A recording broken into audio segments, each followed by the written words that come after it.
Assalomu alaykum hurmatli teletomoshabinlar, aziz o'quvchilar. Respublika Ma'naviyat va ma'rifat markazi bilan hamkorlikda O'zbekiston tarixi telekanali orqali tarix darsi ko'rsatuvini boshlaymiz. Bugungi mavzumiz Yunon Makedon bosqinchilariga qarshi kurash, Spitamen jasorati haqida bo'ladi.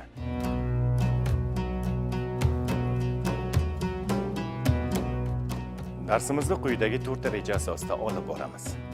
Aleksandr Makedonskiyning taxtga kelishi, Spitamen jasorati, milliy ozodlik harakatining natijasi, Yunonlar va Sharq xalqining aralashuvi.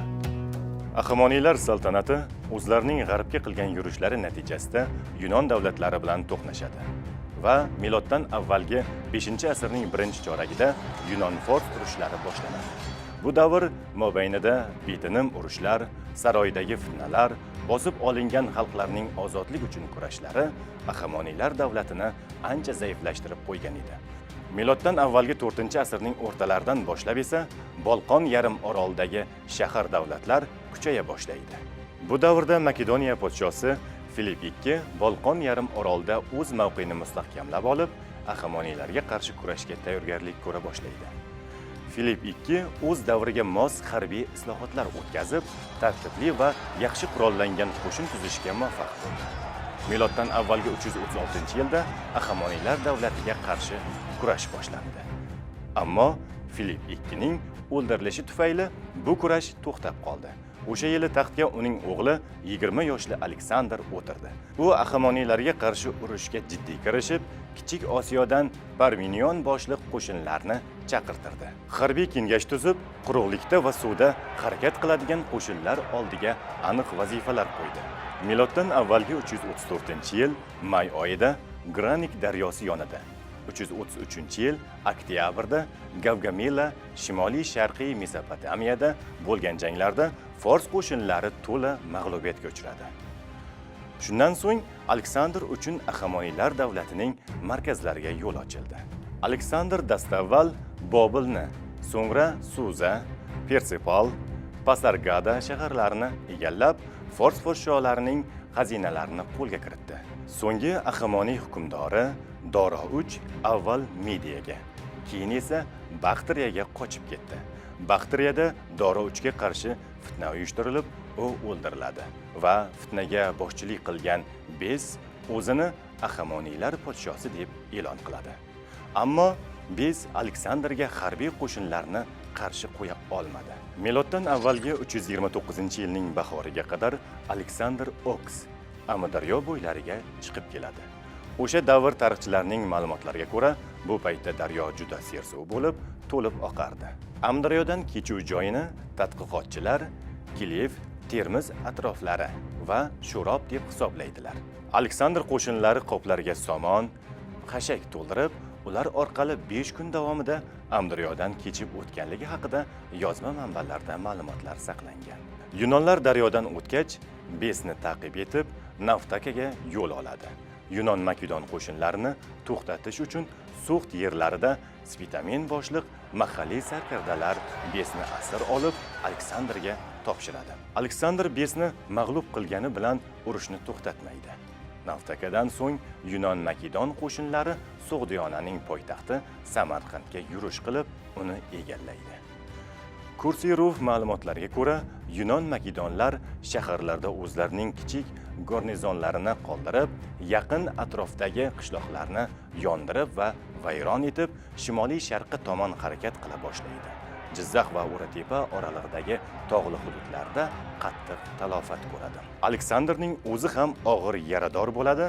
Shunga qaramasdan, tog'li hudud aholisini qiyinchilik bilan mag'lub etgan Yunon Makedonlar dasht ko'chmanchilari, saklar va sug'diylar o'rtasida chegara bo'lgan Yaksart, Sirdaryo tomon harakat qiladi.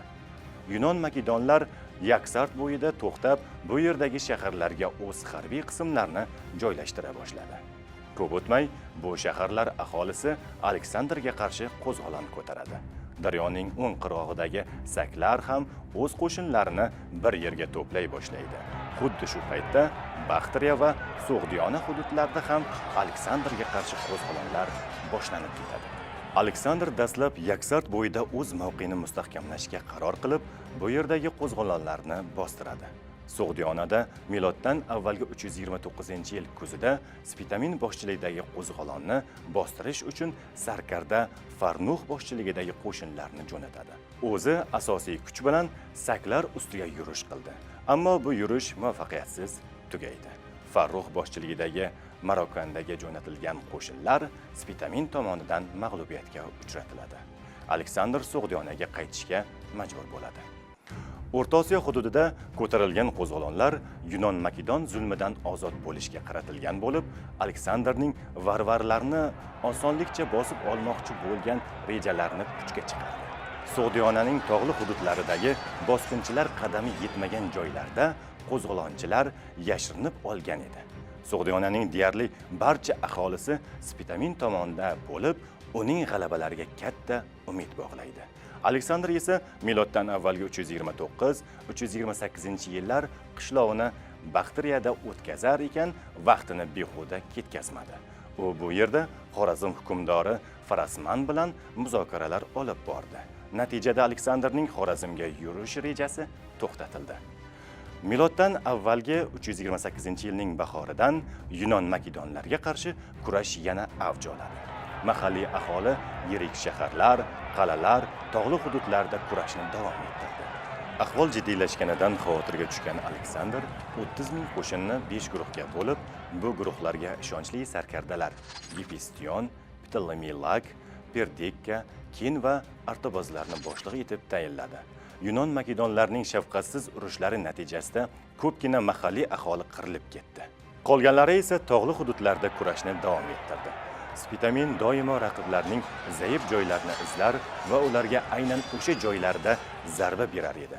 Sarkarda Sug'diy va Baktriyalik zodagonlar hamda saklar bilan ittifoqda dushmanga qarshi kurashishga harakat qildi. Manbalarning ma'lumot berishicha, miloddan avvalgi 328-yilning oxirida Spitamin o'z yaqinlari xiyonatining qurboni bo'ladi. Spitamin halok bo'lganidan so'ng asosan tog' qal'alari qo'zg'olon o'choqlariga aylanadi. Yozma manbalarda eslatilgan Sug'd qoyasi, Xorin qoyasi shular jumlasidandir. Aleksandr Makedonskiy mahalliy aholini kuch bilan yengish nihoyatda og'ir ekanligini anglab yetganidan so'ng turli yo'llar bilan ularga yaqinlashishga qaror qildi. Mahalliy xalq vakillariga nisbatan siyosatni tubdan o'zgartirdi. Xususan kohinlarga bir muncha erkinliklar berib, o'zi ham bu dinni qabul qildi. Qo'zg'olon boshliqlari Oksiyart, Sisimeter, Xorin kabilarni afv etib, mol-mulklarni qaytarib berdi. Hatto qo'zg'olonga qatnashganlarga mukofotlar tarqata boshladi. Mahalliy aholi bilan qarindoshlik munosabatlarini o'rnatib, Oksiyartning qizi Go'zal Raksanaga uylandi. Natijada mahalliy zodagonlarning deyarli barchasi Aleksandr hokimiyatini tan olib, uning xizmatiga o'tib ketdilar.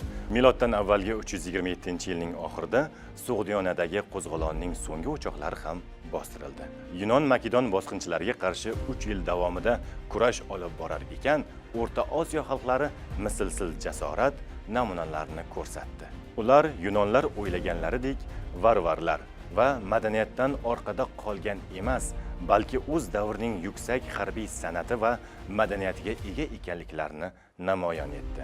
Aleksandr qo'shinlari butun sharq davlatlarini o'zlariga bo'ysundirganlarida Sug'diyona va Baktriyadagi kabi qattiq qarshilikka uchramagan edi. Bu holni Aleksandr tarixini yozgan ko'pgina qadimgi davr tarixchilari ham e'tirof etadi. O'zbekiston hududlarida yashagan mahalliy aholi o'z ozodligi va mustaqilligi yo'lida bir tan bir jon bo'lib harakat qilgan. Ammo kuchlar nisbati va harbiy texnikaning teng emasligi ko'p hollarda bosqinchilar ustunligini ta'minlagan. Shunga qaramasdan bunday holatlar davlatchilik tarixida muhim iz qoldirgan. Shunday qilib, Xorazm, Choch, Farg'ona va Saklar yurti Aleksandrdan mustaqil bo'lib qoladi. Sug'diyona, Baktriya, Marg'iyona va Farfiya Aleksandrning davlatiga qo'shilib, keyinchalik ularning hududida ayrim Yunon-Makedon davlatlari vujudga keladi. Aleksandr bosib olgan hududlarda uning boshqaruv faoliyati dastlab Gretsiyaning ayrim demokratik an'analariga asoslangan edi. Qo'shinlar yig'inida sud ishlari ko'rib chiqilib, jinoyat va jazo masalalari qat'iy muhokama qilingan. Jinoyat turlari ichida eng og'irlari podshoga qarshi fitna, xiyonat, isyonga da'vat etish hisoblanib, ushbu harakatlar uchun yagona jazo o'lim jazosi belgilangan. Qatl etish haqidagi qaror qo'shinlar yig'inida qabul qilingan.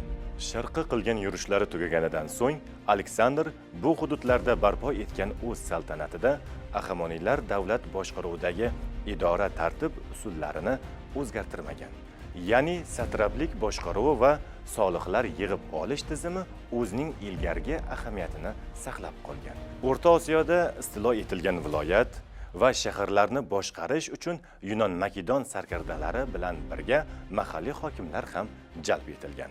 Yozma manbalarning ma'lumot berishicha, Aleksandr davrida mahalliy aholi vakillaridan Protofarin, Girkaniya, Artaboz, Baktriya, Oksert va Xorin Sug'diyona viloyatlariga hokimlik qilgan.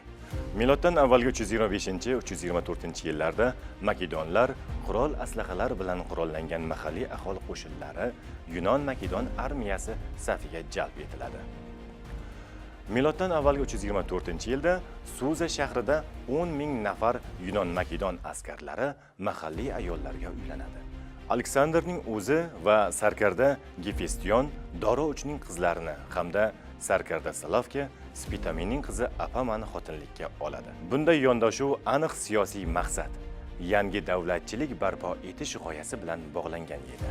Bu davlat nafaqat turli xalqlarning siyosiy birlashmasi bo'libgina qolmay, balki uning kelajakda Makedonlar va Sharq zodagonlari qon qarindoshligi vorisligiga tayangan davlatga aylanishi rejalashtirilgan edi.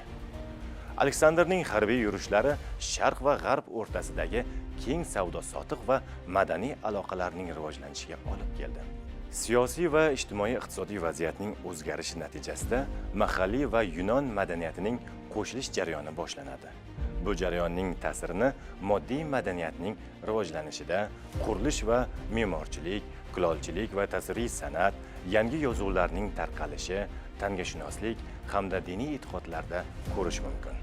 Yunonlar o'z navbatida qadimgi Sharqning juda ko'plab madaniy yutuqlarini qabul qiladi hamda mahalliy aholi madaniyatiga ham ta'sir o'tkazadi. Aleksandr davridan boshlab Ellinizm, ya'ni madaniyatlarning aralashuvini kuzatishimiz mumkin.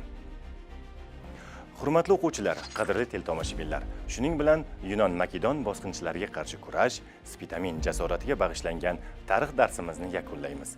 Kelgusi darslarda ko'rishguncha sog', omon bo'ling.